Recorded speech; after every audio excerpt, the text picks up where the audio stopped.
Buenos días. En la clase de hoy retomamos lo que veníamos trabajando en la primera clase sobre el curso de Lingüística General de Ferdinand de Saussure, ¿sí? Habíamos comentado que se hace necesario, a partir del abordaje sobre las características de la lengua, que empecemos a hablar sobre cuáles son las propiedades de los signos del sistema de la lengua, para poder determinar mejor la naturaleza de las relaciones lingüísticas, ¿sí? Entonces, en la clase de hoy comentaremos justamente sobre estas características, los principios y las propiedades fundamentales del signo. El signo comprende dos términos psíquicos asociados y unidos en nuestra mente, ¿no? Esto un poco ya lo hemos hablado, que es una entidad psíquica de dos caras. El signo tiene un concepto y una imagen acústica. El concepto es lo abstracto del signo, lo que hace que éste sea lo que es, ¿sí? La imagen acústica, por otra parte, es la huella psíquica que está en nuestra mente y que también construye la otra faceta del signo, ¿sí? Es el recuerdo del sonido, no el sonido en sí mismo.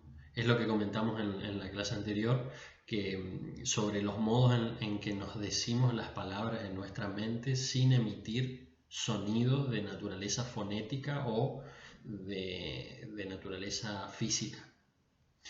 Entonces, entre estos dos elementos existe una relación recíproca, porque no se los puede separar y solo tienen sentido si los relacionamos uno con otro. Bien, el concepto entonces lo llamamos significado y la imagen acústica significante. Ahora bien, una cosa que tiene que quedar en claro es que estos dos elementos son de naturaleza psíquica, de naturaleza virtual, como dice Saussure, ¿sí? Los dos se concretan y se desenvuelven siempre en la mente. Ahora, en el desarrollo de esta clase yo voy a dar varios ejemplos al respecto de esto, pero para que se pueda ir comprendiendo mejor. Pero esta idea de que estos dos elementos del signo son mentales, siempre mentales de manera inevitable, es un aspecto fundamental. Entonces, el significante no es el sonido en sí, sino que es la huella psíquica de los sonidos que conforman un signo. Dejando esto en claro, entonces, seguimos con el ejemplo que ya lo comentamos en la clase anterior, ¿no? La secuencia significante A, R, B o L, árbol, es justamente la cadena significante que se relaciona con la idea de árbol que nosotros tenemos en nuestra mente, con las características generales de un árbol. Eso sería el significado. Bueno, otra aclaración con este esquema que estamos viendo es que el dibujo está representado por el significado, ¿no? Entonces, literalmente esto tampoco es así. Tampoco es que el dibujo es el significado del signo árbol, ¿no? Sino que justamente este esquema es para tratar de comprender nomás a qué se refiere este tipo de relación, ¿no? El dibujo o el esquema es el referente extrasígnico, es decir, una representación entre muchas otras posibles representaciones sobre el árbol. Pero lo que habíamos planteado es que el significado se conforma por las características de todo árbol, ¿sí? Y cuáles son las propiedades que hacen que yo entienda que es un árbol, ¿sí? Bien, la lengua entonces, como dijimos, es de naturaleza mental. Y lo que tenemos en la mente es la unión entre la imagen acústica y un concepto. Esto es el signo lingüístico, ¿sí? Por lo tanto, la lengua es la unión de todos los signos lingüísticos de nuestra mente. Bien, se pregunta Saussure en un fragmento del curso de Lingüística General, ¿qué es la lengua? Para nosotros, la lengua no se confunde con el lenguaje.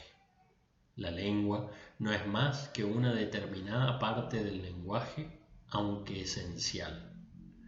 Es a la vez un producto social de la facultad del lenguaje y un conjunto de convenciones necesarias adoptadas por el cuerpo social para emitir el ejercicio de esa facultad en los individuos. Entonces, cada expresión de un signo lingüístico requiere de dos aspectos que no se pueden separar, ¿sí?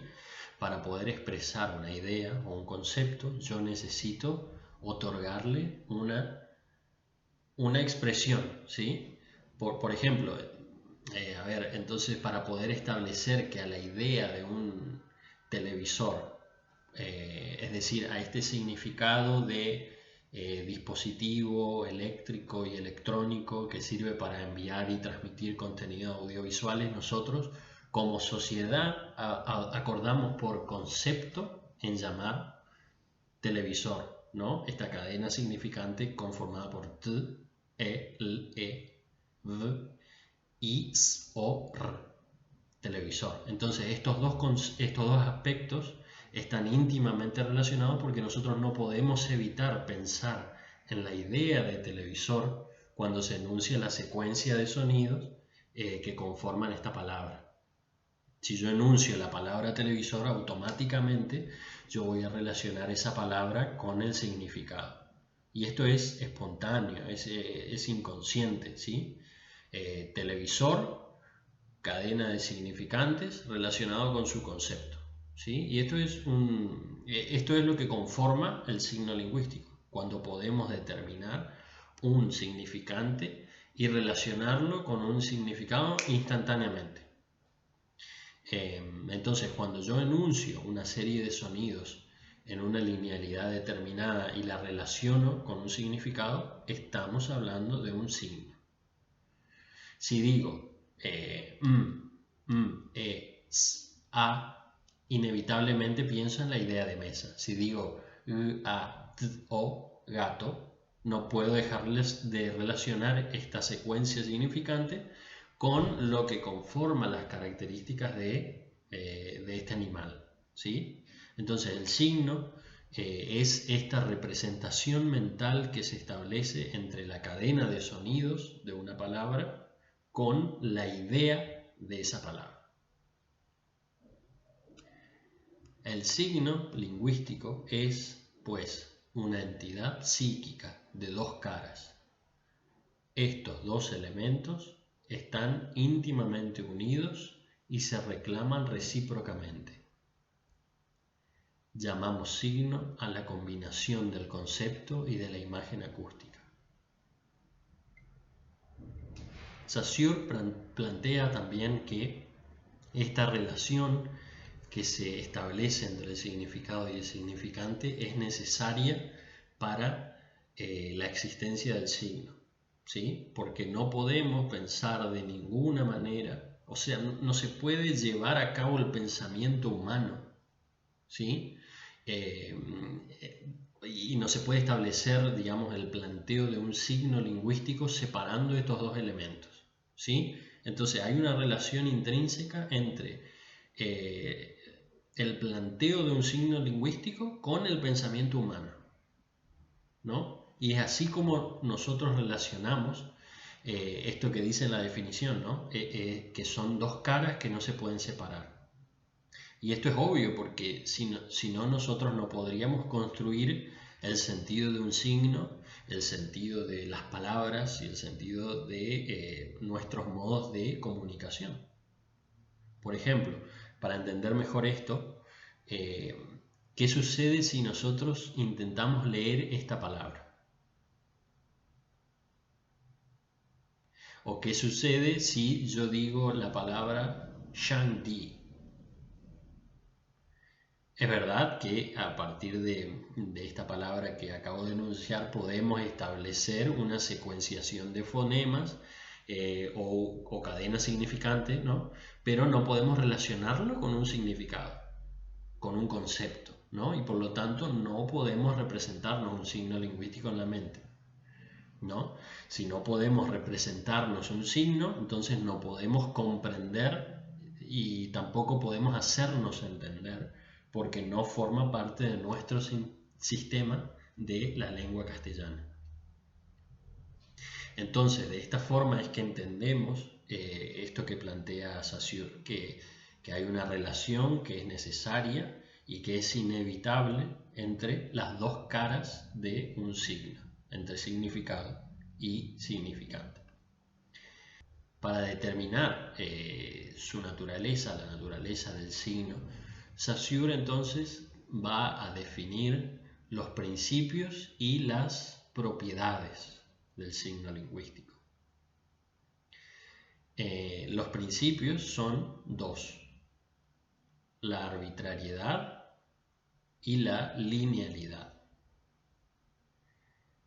Y las propiedades también son dos: mutabilidad e inmutabilidad del signo. Entonces, ¿cuál es la relación que se establece entre el concepto y la imagen acústica? Saussure explica que la relación entre el significado y el significante es inmotivada y es arbitraria. Y este es uno de los principios fundamentales del signo lingüístico. El lazo que une el significante al significado es arbitrario. O bien, puesto que entendemos por signo el total resultante de la asociación de un significante con un significado, podemos decir más simplemente: el signo lingüístico es arbitrario. Entonces, ¿qué significa que el signo es arbitrario? Que no existe ninguna razón natural para relacionar la cadena de sonidos que conforman la palabra televisor con la idea de televisor. Por ejemplo, ¿hay alguna razón lingüística para que nosotros utilicemos la cadena de sonidos s, e, l, u, l, a, r a la idea de celular? No. Por ese motivo es que en inglés, por ejemplo, se denomina al celular mobile, ¿sí? O en portugués se lo denomina móvel, ¿no? Por esto es que decimos que la comunidad de habla del español consensuó en llamar al celular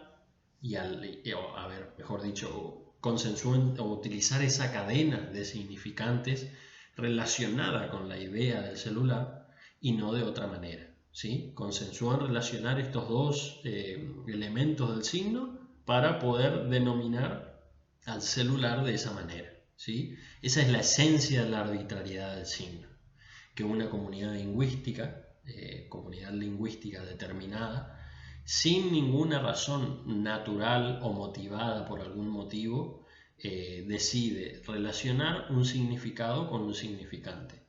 Es decir, esta comunidad da en llamar celular al celular, a la idea de celular, ¿sí? Entonces, dejando esto en claro, otro principio del signo lingüístico es el de la linealidad. El significante, por ser de naturaleza auditiva, se desenvuelve en el tiempo únicamente y tiene los caracteres que toma del tiempo. A representa una extensión y B, esa extensión es mensurable en una sola dimensión. Es una línea. Esto refiere a la secuenciación ordenada de la enunciación de los sonidos que componen el significante, ¿sí? Es decir, que Yo no puedo pronunciar todos los sonidos juntos, obviamente, sino que tengo que respetar la ordenación de cada uno de los fonemas de los signos, ¿sí? Creo que esto es bastante sencillo de verlo cuando pensamos que no podemos pronunciar desordenados o todos juntos los sonidos de una palabra, ¿no? Primero decimos t, luego e, después l, e, v, i, s, o, r, televisor, ¿sí? Una forma aún más clara de entender esto es lo que sucede en la escritura, ¿o no? Tampoco podríamos escribir todas las letras juntas, porque si no, no estaríamos respetando estrictamente esta sucesión necesaria entre las palabras para poder llegar a construir un sentido, para poder llegar a construir la palabra, ¿sí? En la escritura es donde más fácil se puede llegar a observar esta linealidad que constituye una de las propiedades del signo. Entonces, por lo tanto, el orden en el que se desenvuelve el signo es un principio relevante porque de esa manera establecemos las relaciones existentes entre el significado y el significante, ¿sí? Y esto es muy importante porque, por ejemplo, ¿qué sucede con el signo rosa? Este signo está compuesto por una cadena significante que se organiza y que se desenvuelve en una linealidad, ¿sí? A partir de los fonemas r, o, s, a, rosa. El significado es la idea, ¿no?, de rosa, es decir, que es una flor propia o característica de la planta del rosal, ¿sí? Pero entonces, ¿qué sucede si nosotros modificamos el orden de esos fonemas? Por ejemplo, raso.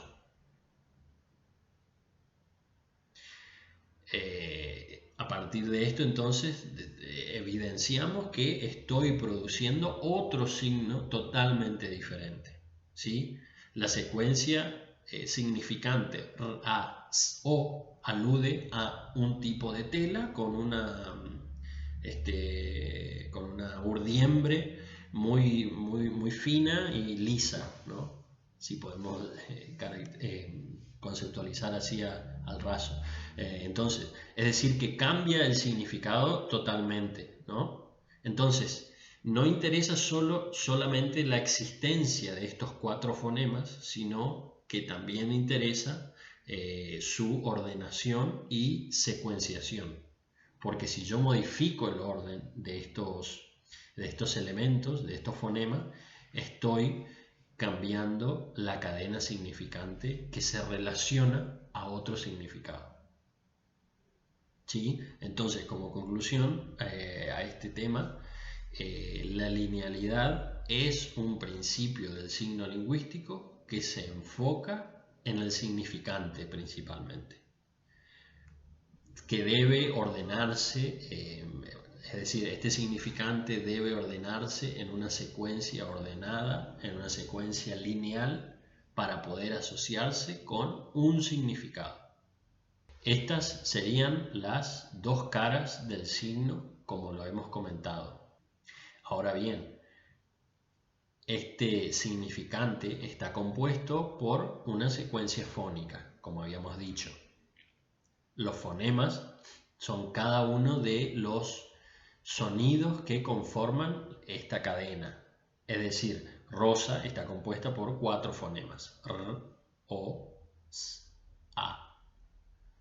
Si modificamos esos fonemas, entonces cambiamos las relaciones inherentes al signo lingüístico porque cambiaríamos el significado, ¿sí? Entonces, una aclaración importante con respecto a esto es que los fonemas en sí mismos no tienen significado, ¿sí? Si digo, por ejemplo, o, no quiere decir nada. El fonema s o r no tienen significado, ¿sí? Pero sí nos sirven para poder distinguir significados en un signo, ¿sí? Tomemos como ejemplo la palabra rosa. Rosa, raso, sor, ras. Son todas diferentes signos que tienen diferentes significados entre sí. Ajá.